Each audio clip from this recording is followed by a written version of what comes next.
choisi le nom d'artiste Adore pour que ce soit assez rond et enfantin.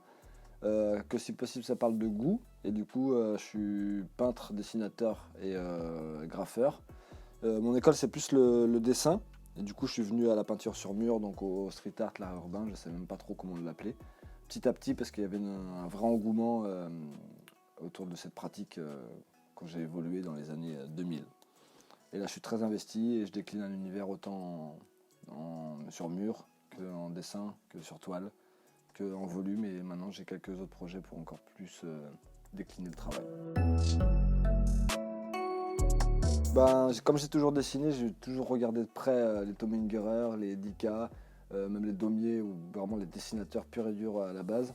Et quand j'ai vu ce qui pouvait se faire sur mur, j'ai vite eu envie d'y participer, en voyant l'énergie qu'il y avait, la spontanéité, puis le côté public et partagé direct, en pleine rue, ça favorise tout de suite l'échange, la convivialité, et ça donne vachement envie aussi de faire des travaux collectifs à plusieurs, puisque les espaces sont suffisamment grands pour s'y prêter en général, quoi.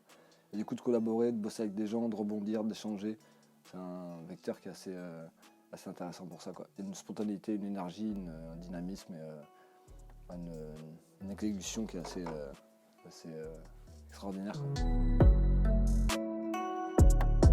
Moi, je suis nantais d'origine et c'est vrai que je suis assez bien dans cette ville, puisque du coup, il y a un bon dynamisme, il y a une bonne scène, il y a pas mal de gens qui pratiquent et qui sont bien investis, il y a une bonne ambiance. La ville est aussi vachement en faveur des réalisations de murs et j'y suis attaché parce que c'est pas très loin de Paris, c'est hyper plaisant à vivre. J'ai fait partie de plusieurs équipes et il y a encore des équipes dans lesquelles je suis bien impliqué. Les IBS, le 2049, il y a eu le CLW aussi, mais maintenant qui est un peu éclaté. Du coup, c'est des équipes de peintres, dessinateurs, graffeurs, un peu tout ça. Donc il y a des vrais graffiteurs dedans, des dessinateurs plus et des gens un peu plus artistes. Je fais pas vraiment la distinction entre tout ça, mais c'est vrai que le mot graffiti c'est connoté avec des codes qui sont pas forcément les miens, mais que je fréquente de près.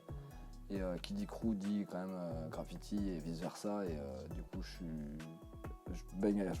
fréquente plein de gens qui sont très différents et du coup, ça crée une super belle énergie, quoi. Toujours parler du marché de l'art et de l'argent, c'est toujours hyper délicat. Être peintre, c'est un métier à part entière. Être marchand, c'en est un autre. De développer une stratégie quand on cherche à nous remplir le frigo avec la peinture, forcément, ça éveille des sens qui n'étaient pas forcément les premières motivations. Mais du coup, quand j'étais petit, moi, je pensais vraiment que je ne ferais pas de l'argent avec la peinture et le dessin parce que je voulais pas que ça desserve mon intention spontanée et volontaire du départ. Maintenant, je me dis que si l'argent n'existait pas, je ferais exactement la même chose. Et plus j'évolue dans mon boulot, plus c'est pas un accessoire, mais c'est plus un outil. Donc oui, j'en ai besoin. Oui, je vis de mon boulot.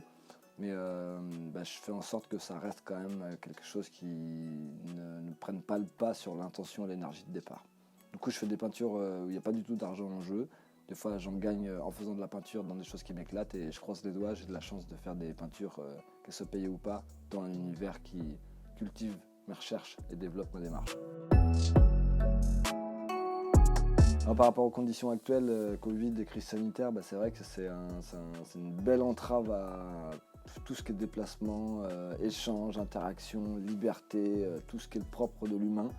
C'est une situation avec laquelle il faut vivre malheureusement, mais dans toutes les époques il y a eu des cas compliqués. C'est vrai qu'à l'heure actuelle on est quand même hyper avancé en termes de technologie et de recherche, donc c'est vrai qu'on pourrait toujours attendre que ça se résolve un peu plus vite, mais c'est vrai que c'est l'occasion de regarder un peu le monde différemment, et malheureusement ça ouvre pas forcément les portes les plus positives.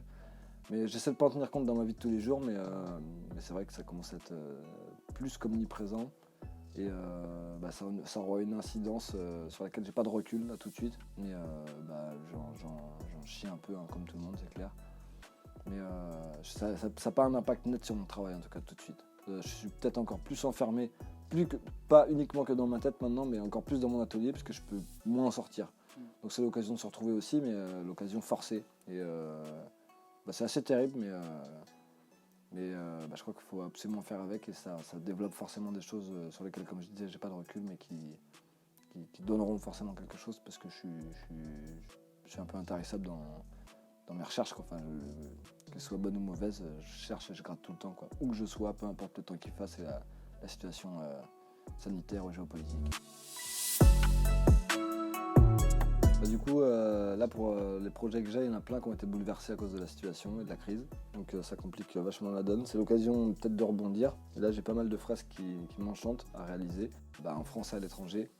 J'ai des projets de livres aussi et d'expos. Je m'étale pas forcément plus parce que j'ai peur qu'il y ait des choses qui se fassent pas ou qui soient décalées, toujours à cause des mêmes raisons. Mais en tout cas, peu importe ce que je projette, l'idée c'est vraiment d'alimenter l'univers dans lequel je suis et de continuer à raconter des histoires et de faire en sorte qu'il y ait des mises en scène qui parlent aux enfants, aux plus grands, à ceux qui parlent pas notre langue et que ce soit vraiment l'occasion de chercher à rentrer en interaction avec les gens et favoriser ce qui nous caractérise les humains, c'est l'aspect grégaire et le côté on vit ensemble et j'espère que je génère, ou du moins je favorise avec ce que je fais, cette envie d'être vivant.